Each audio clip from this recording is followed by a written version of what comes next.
지금 미국이 충격에 빠졌습니다. 일본도, 독일도 예외 없이 맞은 25% 관세. 그런데 단 하나 한국만 면제됐습니다. 아무도 이유를 몰랐죠. 그래서 백악관 자문위원이 직접 한국행 비행기에 올랐고 안산의 한 고물창고에서 모든 걸 뒤집을 진실을 듣게 됩니다. 과연 무슨 일이 있었던 걸까요? 지금부터 그 충격적인 이야기를 시작합니다. 여기서 잠깐 좋아요와 구독 버튼 눌러주는 센스. 안녕하세요. 저는 알렉산더 리드입니다. 미국 무역자문위원으로 35년을 일했죠. 65년 인생을 살아오면서 미국 무역 정책에 예외란 없다고 배웠습니다. 세상에 공짜는 없으니까요. 특히 트럼프 행정부의 강경한 보호무역 기조 아래에서는 더욱 그렇죠. 하지만 그날 아침 백악관 회의실에서 발표된 내용은 제 상식을 완전히 뒤엎었습니다. 한국산 자동차 부품에 한해 25% 관세 면제를 결정했습니다. 발표를 듣는 순간 저는 자리에서 벌떡 일어날 뻔했어요. 회의실 안에 다른 자문위원들도 놀란 기색이 역력했습니다. 누군가는 펜을 떨어뜨렸고 다른 이는 옆 사람과 귓속말을 주고받기 시작했죠. 이건 말이 안 됩니다. 무슨 근거로요? 제가 질문을 던지자 회의실은 순간 조용해졌습니다. 행정부 관계자는 담담한 표정으로 자료를 넘기며 대답했어요. 충분한 검토 끝에 내려진 결정입니다. 리드 씨. 한국 자동차 부품은 우리 산업에 필수적이라는 판단이 있었습니다. 말도 안 되는 소리였습니다. 30년 넘게 무역 정책을 연구해온 제가 보기엔 한국은 그저 기술력은 있지만 가성비 위주의 조립국가에 불과했어요. 일본도 아니고 독일도 아닌 한국이 예외라니요. 회의가 끝나고 사무실로 돌아온 저는 창문 너머로 워싱턴의 스카이라인을 바라보며 생각에 잠겼습니다. 데이터를 확인해봐도 이해할 수 없었어요. 멕시코는 지리적으로 가깝고 일본은 기술력이 뛰어나며 독일은 전통적인 우방국이었습니다. 그런데 왜 하필 한국인가요? 저는 컴퓨터 화면을 응시하며 한국에 관한 자료를 찾아보기 시작했죠. 평범한 산업지표, 흔한 경제성장률, 특별할 것 없는 무역수지 자료뿐이었습니다. 알렉산더, 이거 봤어? 동료 마이클이 사무실로 들어오며 신문을 내밀었습니다. 월스트리트 저널 일면에는 미국의 예외적 한국 우대, 배후에 무엇이 있나라는 제목의 기사가 실려 있었어요. 아무리 봐도 이해가 안 돼. 정치적 거래가 있었던 건가? 마이클의 말에 저는 고개를 저었습니다. 아니야, 그렇다면 진작에 소문이 돌았을 거야. 이건 다른 무언가가 있어. 그날 밤 집으로 돌아가는 길에 저는 결심했습니다. 직접 확인해 보자고요. 평생 책상에 앉아 숫자와 보고서만 들여다본 제게는 드문 일이었죠. 하지만 이번 예외 조치는 단순한 정책 변동이 아니라 무언가 큰 의미가 있을 것이란 직감이 들었습니다. 다음 날 아침 저는 상관에게 한국 출장을 신청했어요. 이유를 묻는 그의 표정에 저는 단호하게 말했습니다. 현장 조사가 필요합니다. 왜 한국이 예외인지, 우리가 놓치고 있는 것이 무엇인지 확인해 보겠습니다. 승인은 의외로 쉽게 났어요. 아마도 정부 내에서도 이 결정에 대한 의문이 많았나 봅니다.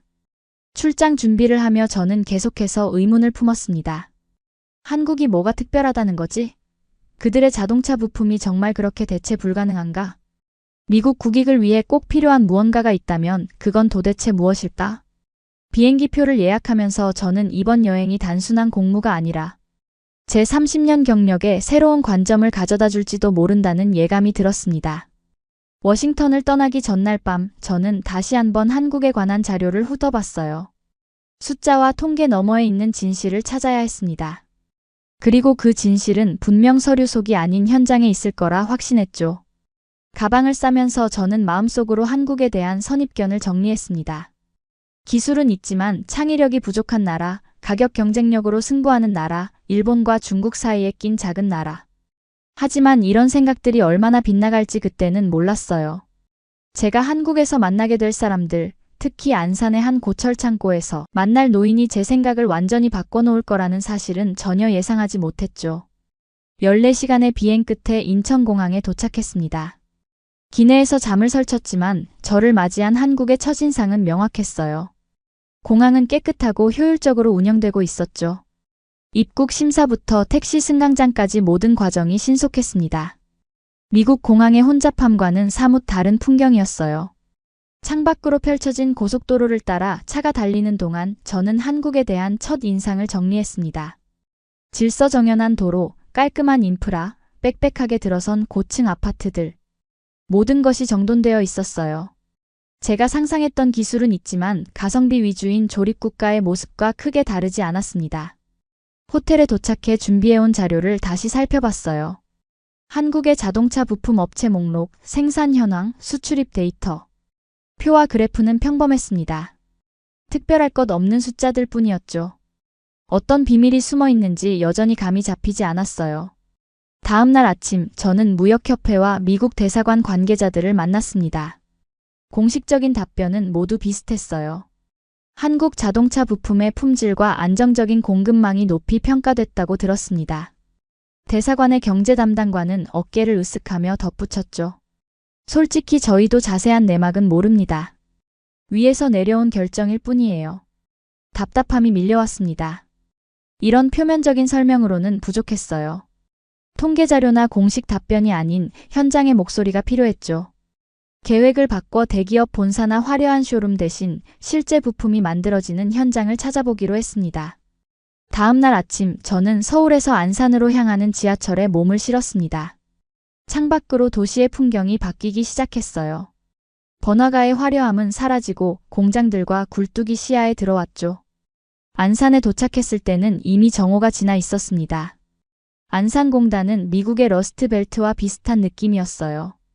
오래된 공장 건물들, 낡은 간판들, 분주히 오가는 노동자들. 하지만 어딘가 다른 점이 있었습니다. 모든 것이 여전히 작동하고 있었어요. 죽어가는 산업지역이 아니라 오래되었지만 여전히 활기찬 곳이었죠. 택시기사의 안내로 저는 몇몇 부품 공장을 방문했습니다. 관리자들과 이야기를 나눴고 생산 라인도 구경했어요. 그들은 친절했지만 제가 찾던 답을 주지는 못했습니다. 모두 비슷한 이야기만 했어요. 품질 관리에 신경 씁니다. 납기일을 절대 어기지 않습니다. 좋은 말들이지만 다른 나라 공장들도 똑같이 말할 수 있는 것들이었죠. 뭔가 더 깊은, 더 본질적인 것이 있을 텐데 말입니다. 하루 종일 공장들을 돌아본 후 저는 지친 몸을 이끌고 마지막 장소로 향했습니다. 대사관에서 받은 정보에 따르면 이곳에 은퇴한 부품 기술자가 있다고 했어요. GM과 오랫동안 거래했던 사람이라고요. 택시에서 내린 곳은 공단 외곽의 한적한 골목이었습니다. 주소를 확인하니 낡은 고철창고 같은 건물이었어요. 이런 곳에서 뭘 배울 수 있을까 하는 의문이 들었지만 이미 여기까지 왔으니 확인은 해봐야겠다고 생각했죠. 녹슨 철문을 두드리자 잠시 후 흰머리의 노인이 문을 열었습니다. 장도식이라는 이름의 74세 노인이었어요. 그는 저를 의아한 눈빛으로 바라보다가 제 명함을 보고서야 고개를 끄덕였습니다. 미국에서 오셨군요. 들어오세요. 장도식이 문을 활짝 열자 그 뒤로 작은 작업실이 보였습니다. 벽면에는 오래된 도구들이 정돈되어 있었고 작업대 위에는 반짝이는 금속 부품들이 놓여 있었어요. 이곳은 은퇴한 노인의 취미 공간이라기보다는 여전히 살아 숨쉬는 작업장 같았습니다. 장도식의 두 손이 제 시선을 사로잡았어요. 거칠고 굵은 손가락, 깊게 패인 주름, 그리고 지워지지 않는 기름때. 그것은 단순한 손이 아니라 수십 년의 시간이 새겨진 역사였습니다. 이 손이 만든 부품들이 미국의 도로 위를 달리는 자동차 속에 있다고 생각하니 묘한 감정이 들었어요. 무슨 일로 오셨습니까? 장도식이 물었습니다. 저는 솔직하게 대답했어요. 한국 자동차 부품이 미국 관세 정책에서 예외가 된 이유를 알고 싶어서 왔습니다. 장도식은 잠시 말없이 저를 바라보더니 천천히 웃음을 지었습니다. 그런 중요한 이유를 찾으러 이런 허름한 곳까지 오셨군요. 차라도 한잔하시겠어요? 그렇게 저는 안산의 낡은 고철 창고에서 제가 상상하던 첨단 기술의 비밀과는 전혀 다른 이야기를 듣게 될 줄은 몰랐습니다.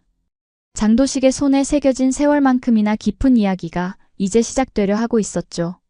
장도식의 작업실은 생각보다 깨끗했습니다. 오래된 공간이지만 모든 도구가 정확한 위치에 놓여 있었어요. 그는 작은 전기포트에 물을 끓이며 저를 낡은 의자에 앉히셨습니다. 바깥에서 봤을 때는 고물 창고 같았지만 안에 들어서니 수십 년의 정성이 느껴졌죠.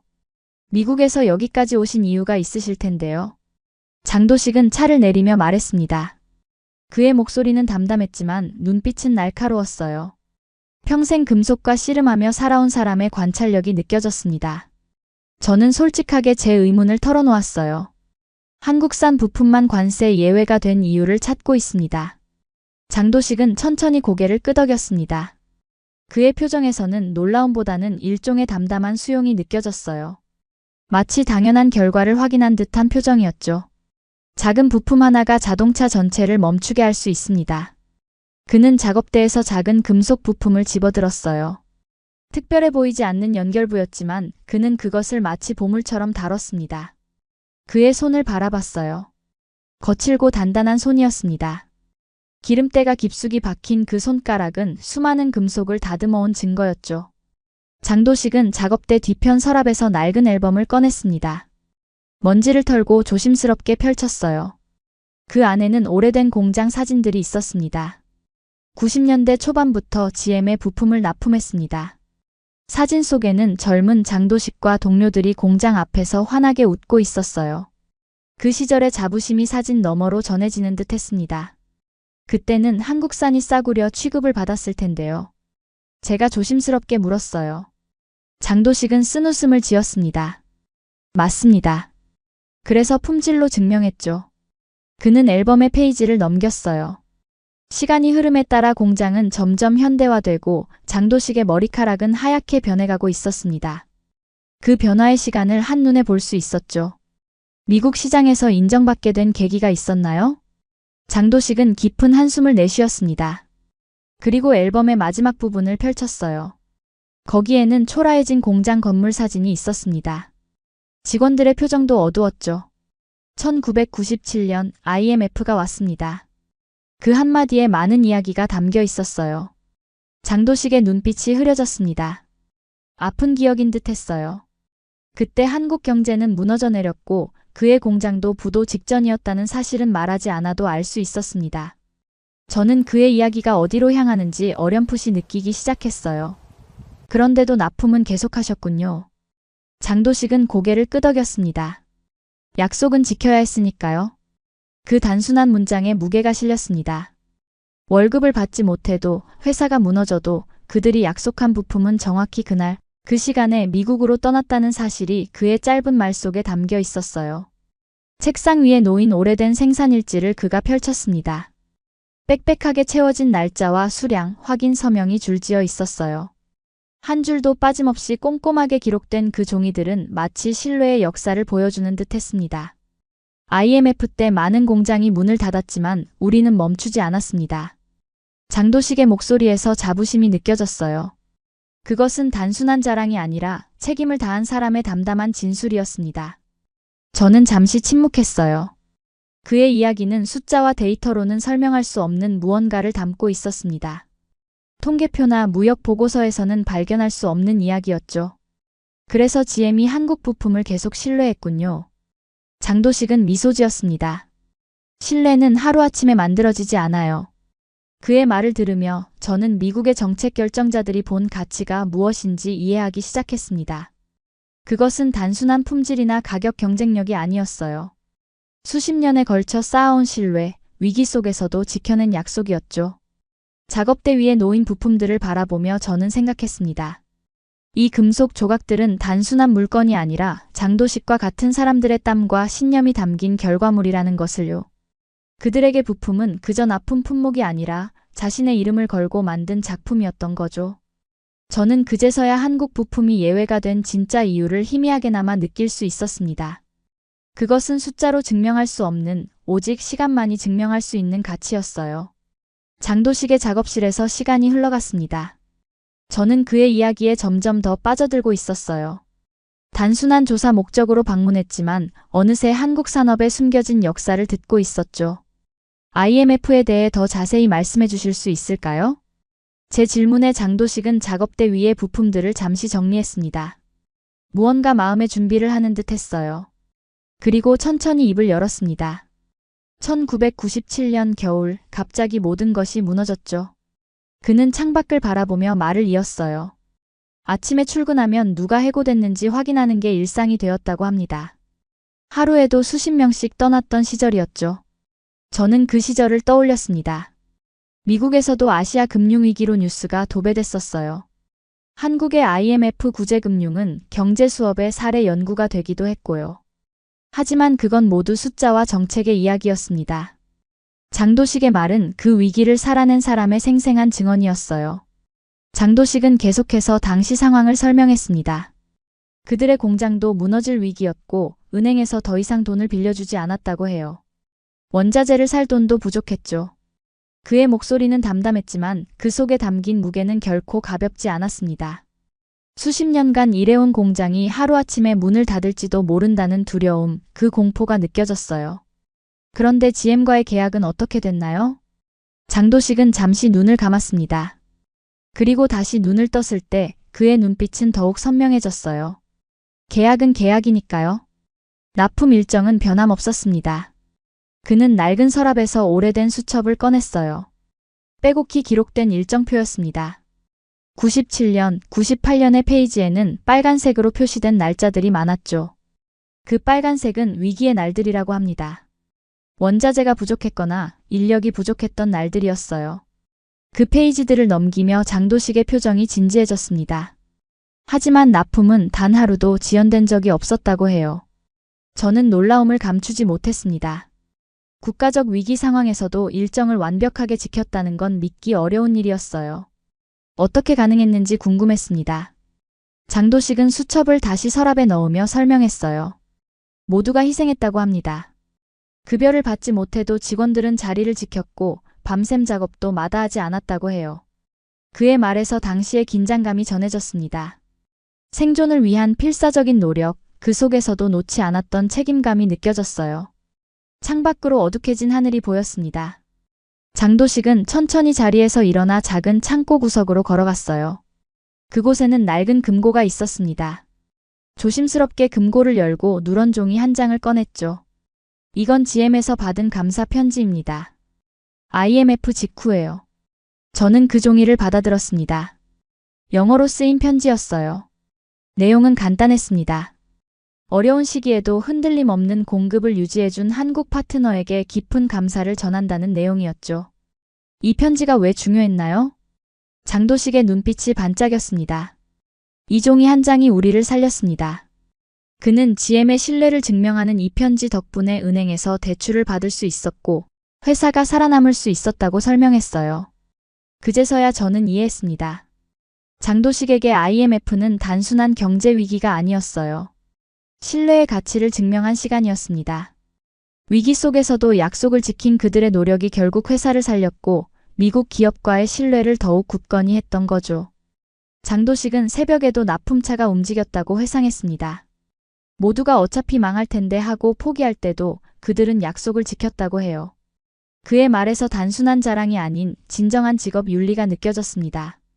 그것은 단순히 돈을 위해서가 아니라 스스로의 가치를 지키기 위한 고집이었어요. 저는 제 노트북을 열고 몇 가지를 기록했습니다. 통계나 수치가 아닌 오늘 들은 이야기를 메모했어요. 미국으로 돌아가면 확인해봐야 할 자료들이 떠올랐습니다. GM의 기록에서 한국 협력사들의 납기율을 확인해보고 싶었죠. 리드 씨, 이해하셨나요? 장도식의 질문에 저는 고개를 들었습니다. 네, 조금씩 이해하고 있습니다. 창밖을 바라보니 어느새 완전히 어두워진 하늘, 그리고 불빛이 켜진 공장들이 보였습니다. 그 불빛들 하나하나가 장도식과 같은 사람들의 이야기를 담고 있을 거라는 생각이 들었죠. 단순한 산업단지가 아니라 신뢰와 약속으로 이어진 역사의 현장이었습니다. 한국에서의 마지막 날, 저는 호텔방에 앉아 장도식과의 만남을 정리했습니다. 그의 이야기는 마음에 깊은 인상을 남겼어요. 하지만 직업적 습관으로 저는 감정적인 이야기 넘어 객관적 증거를 원했습니다. 장도식의 이야기가 사실이라면 그 증거는 분명 데이터에 남아있을 테니까요. 노트북을 열고 미국 본사에 연락했습니다. GM과 관련된 무역 데이터를 요청했어요. 특히 IMF 시기 한국 협력사들의 납품 기록이 필요했죠. 시차 때문에 답변을 기다리는 동안 저는 창밖으로 서울의 밤 풍경을 바라봤습니다.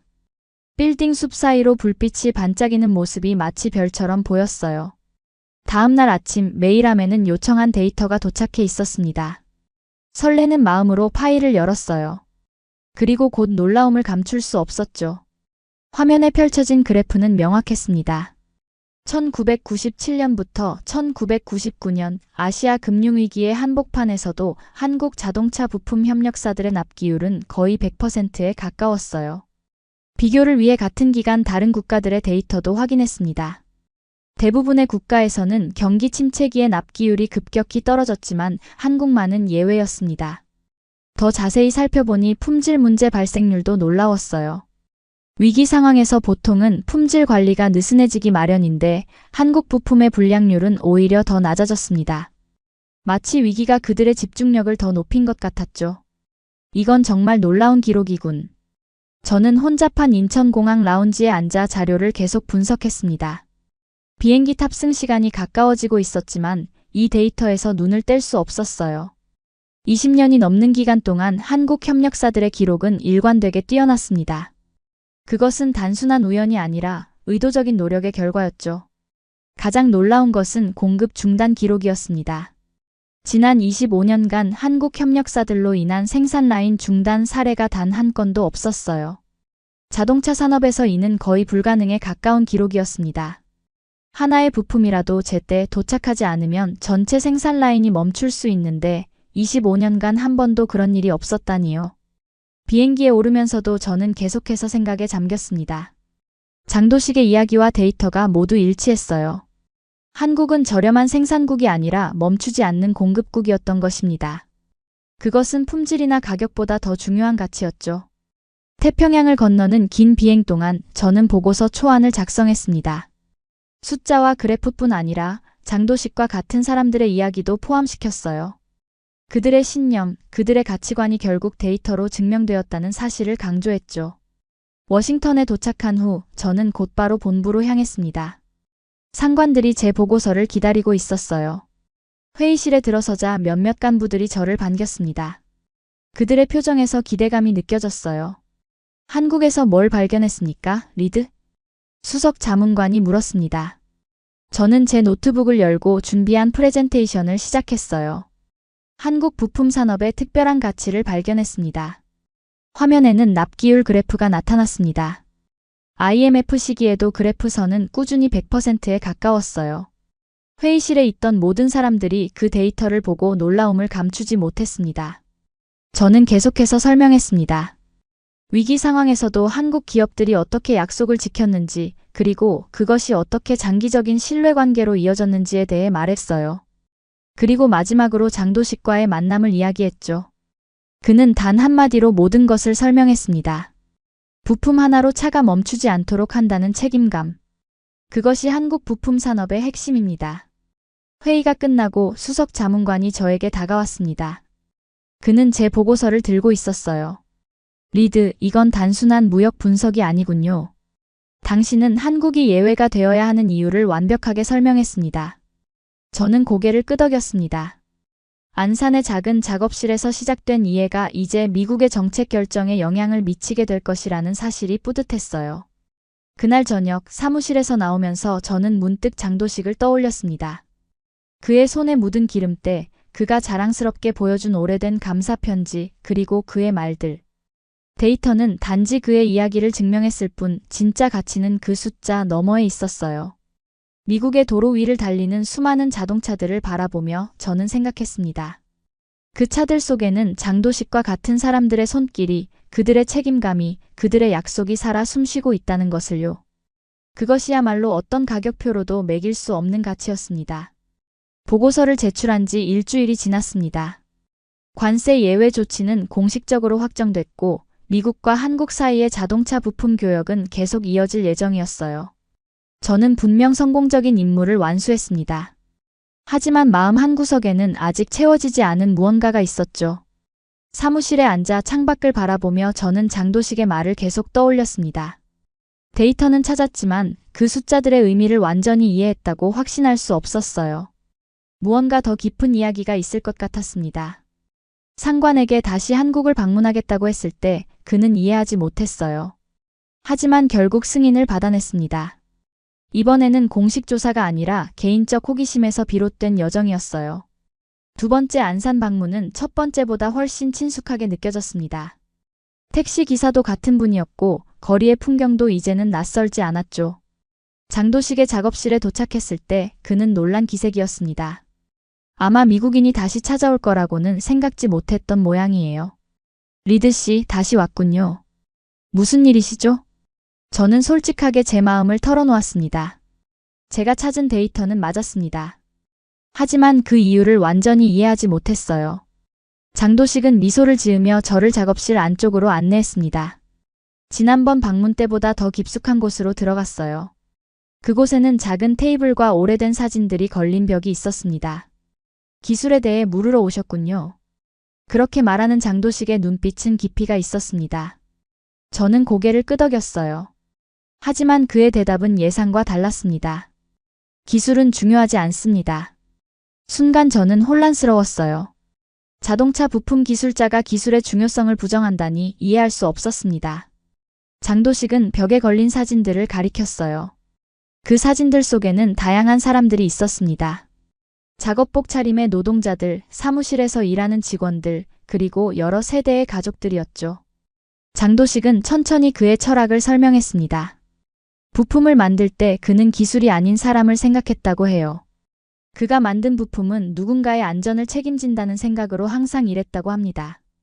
그 부품이 들어간 자동차에 탑승할 가족들, 아이들, 노인들을 상상했다고 해요. 부품 하나로 차가 멈추지 않도록 한다는 책임감, 그게 전부입니다. 그의 말은 단순했지만 무게가 있었어요.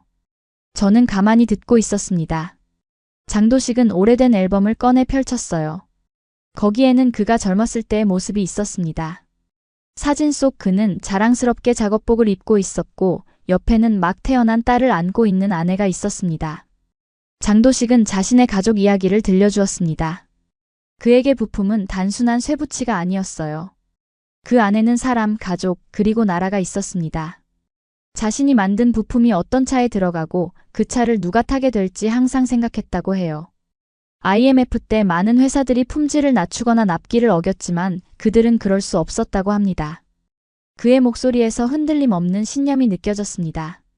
저는 궁금했어요. 왜 그럴 수 없었나요? 장도식은 잠시 생각에 잠기더니 대답했습니다. 누군가의 생명이 달린 일이었으니까요. 그제서야 저는 진정으로 이해했습니다.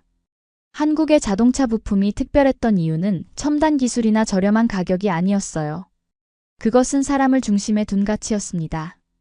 약속을 지키는 것이 단순한 비즈니스 원칙이 아니라 타인의 안전과 생명을 지키는 일이라는 인식이었죠.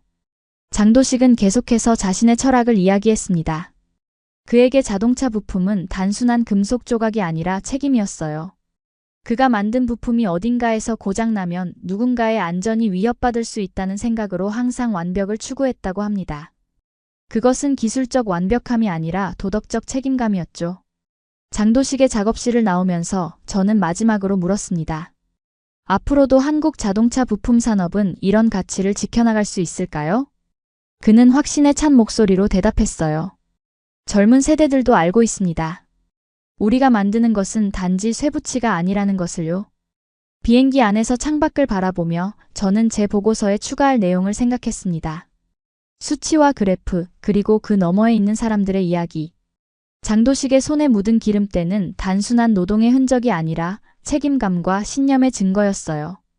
그 손이 만든 부품들이 미국의 도로 위를 달리는 수많은 자동차 속에 있다고 생각하니 이상하게도 안심이 되었습니다. 워싱턴으로 돌아온 저는 새로운 통찰력으로 가득 차 있었습니다. 제 사무실 책상 위에는 첫 번째 보고서가 놓여 있었어요. 그 보고서는 데이터와 수치로 가득했죠. 하지만 이제 제가 알게 된 진실은 그 숫자들 너머에 있었습니다. 새 보고서를 써야 했어요. 창밖으로 보이는 워싱턴의 풍경을 바라보며 저는 생각했습니다. 어떻게 장도식의 이야기를 정책 결정자들이 이해할 수 있는 언어로 옮길 수 있을까요? 어떻게 한 사람의 손에 새겨진 신념이 국가 정책에 영향을 미칠 만큼 중요하다는 것을 설명할 수 있을까요? 컴퓨터 앞에 앉아 타이핑을 시작했습니다. 이번 보고서의 제목은 단순 명료했어요. 한국 자동차 부품 산업 신뢰의 파트너. 첫 문단부터 저는 기존 보고서와는 다른 접근법을 택했습니다. 데이터를 나열하는 대신 장도식의 작업실에서 시작했어요. 안산의 낡은 고철창고, 기름때 묻은 손, 그리고 그 손이 만들어온 수천 개의 부품들. 그곳에서 시작해 점차 큰 그림으로 확장해 나갔습니다. 한국은 단순한 생산기지가 아닙니다. 이 문장으로 핵심 주장을 시작했어요. 저는 계속해서 설명했습니다. 한국은 위기 속에서도 납기를 멈추지 않았던 신뢰의 파트너라고요. 그것은 단순한 비즈니스 전략이 아니라 깊은 책임감에서 비롯된 행동이었죠. IMF 시기의 데이터를 다시 한번 인용했습니다. 하지만 이번에는 단순한 수치가 아니라 그 뒤에 숨겨진 이야기를 함께 담았어요. 경제가 무너지는 상황에서도 약속을 지키기 위해 밤새 일했던 사람들의 이야기를요. 그들에게 부품은 단순한 금속이 아니라 누군가의 안전과 직결된 책임이었다는 사실을 강조했습니다. 우리는 관세를 통해 단순히 무역 수지를 조정하는 것이 아니라 미국 소비자의 안전과 신뢰도 함께 고려해야 합니다. 보고서를 작성하면서 저는 이것이 단순한 경제 논리를 넘어선다는 것을 깨달았어요. 미국 자동차의 안전과 품질은 한국 부품에 의존하고 있었습니다. 그것은 수십 년간 쌓아온 신뢰의 결과였죠. 마지막 페이지에 저는 장도식의 말을 직접 인용했습니다.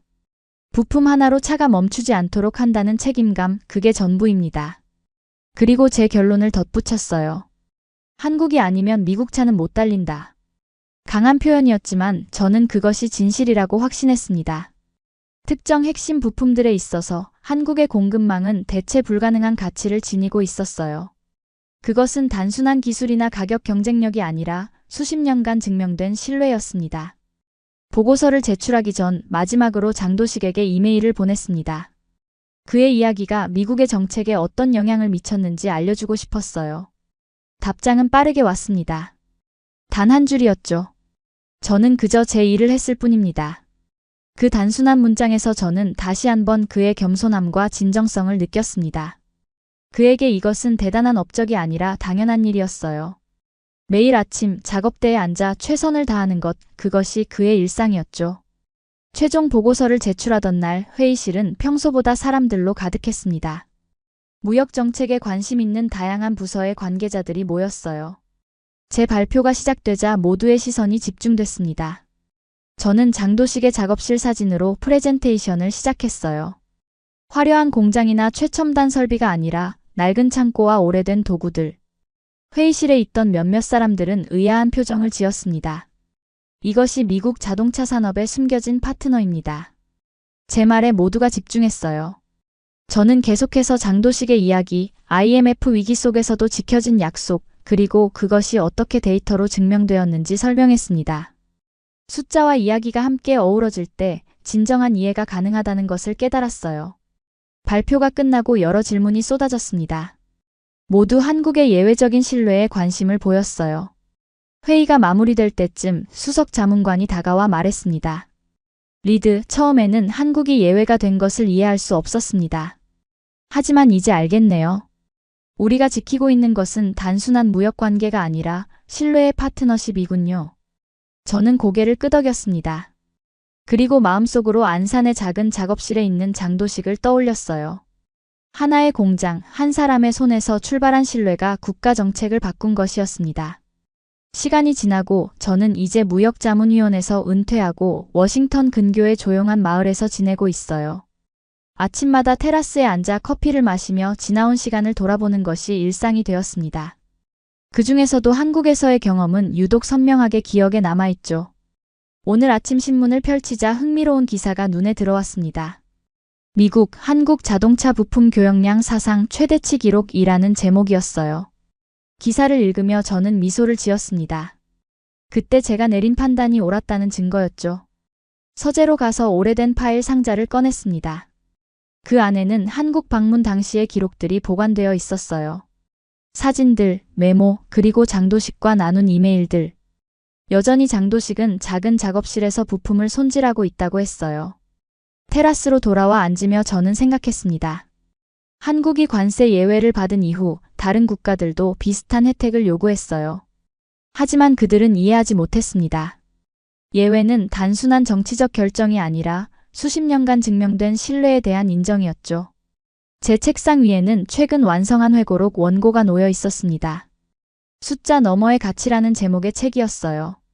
30년 경력 중에서 한국 부품 산업에 관한 장이 가장 길었습니다. 그만큼 저에게 깊은 인상을 남겼죠. 전화가 울렸습니다. 옛 동료였어요.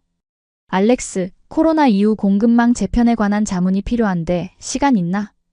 이런 전화는 은퇴 후에도 종종 받곤 했습니다. 저는 미소를 지으며 대답했어요. 물론이지. 무슨 일인가? 동료는 최근 글로벌 공급망의 불안정성에 대해 이야기했습니다. 코로나19 이후 많은 국가들의 생산 라인이 멈췄지만 한국만은 예외였다고 해요. 저는 그 말을 듣고 고개를 끄덕였습니다. 한국은 항상 그래왔어. 위기 속에서도 멈추지 않는 나라지. 통화를 마치고 저는 창밖을 바라봤습니다. 도로 위로 자동차들이 끊임없이 지나가고 있었어요. 그 차들 안에는 보이지 않는 수많은 부품들이 있고 그중 상당수는 장도식과 같은 사람들의 손에서 만들어졌겠죠. 저는 회고록의 마지막 페이지를 펼쳤습니다. 한국 파트에 대한 결론을 아직 쓰지 못했어요. 펜을 들고 천천히 적기 시작했습니다. 한국은 기술로 인정받은 나라가 아니다. 책임으로 선택받은 나라다. 그 한 문장으로 모든 것이 요약되는 듯 했습니다. 제 30년 경력 중 가장 중요한 깨달음이었어요. 정책, 숫자, 데이터의 세계에서 일하면서 가장 중요한 것은 결국 사람이었죠. 기계가 아닌 사람, 숫자가 아닌 신뢰였습니다. IMF 때도, 코로나 때도, 이번 관세 사태까지. 제가 계속 적어내려갔습니다. 한국은 늘 누가 시켜서가 아니라 먼저 움직이는 나라였어요. 그것은 어떤 정책이나 제도로도 만들어낼 수 없는 가치였습니다. 오랜 시간 동안 형성된 문화, 책임감, 그리고 신념의 결과였죠. 노트북을 열고 오래된 영상을 찾아봤습니다. 안산공단을 방문했을 때 찍은 짧은 클립이었어요. 화면 속 장도식은 작은 금속 부품을 들고 있었습니다. 카메라를 향해 말하는 그의 목소리가 울려 퍼졌어요. 이게 미국 차를 달리게 하는 거예요. 그 단순한 말 속에 모든 것이 담겨 있었습니다. 저는 화면을 끄고 다시 테라스로 나갔어요. 초여름에 따뜻한 바람이 불어왔습니다. 멀리서 자동차 엔진 소리가 들려왔죠. 그 소리 속에서 저는 장도식의 작업실 소리를 떠올렸습니다. 금속을 다듬는 소리, 정밀한 측정을 위해 움직이는 도구 소리, 그리고 무엇보다 책임감 있는 사람의 숨소리. 한국은 특별했습니다. 단순한 무역 파트너가 아니라 신뢰의 동반자였어요. 그리고 그 신뢰는 큰 시스템이나 정책에서 시작된 것이 아니라 장도식과 같은 평범한 사람들의 손에서 시작되었다는 것을 저는 결코 잊지 않을 것입니다. 오늘의 사연은 어떠셨나요?